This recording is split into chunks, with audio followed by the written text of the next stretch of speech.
First, add your two clips to the timeline. Create a new adjustment layer and set duration to 16 frames. Place the adjustment layer exactly between the two clips. Then go to Effects panel and search for Transform. Drag and drop onto the adjustment layer. In Effect Controls, uncheck Use Composition Shutter Angle. Set shutter angle to 360 for smooth motion blur. Keep the playhead at the center of the adjustment layer. Move 6 frames to the left.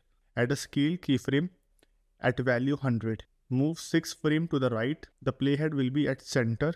Set scale to 200. Move 6 frames forward again. Set scale back to 100. For smooth motion, select the first keyframe, right-click, ease out. Select the last keyframe, right-click, ease in. Now open the graph editor, drag left handle and right handle like this for smoothness. And that's it. Now you have created a smooth zoom in transition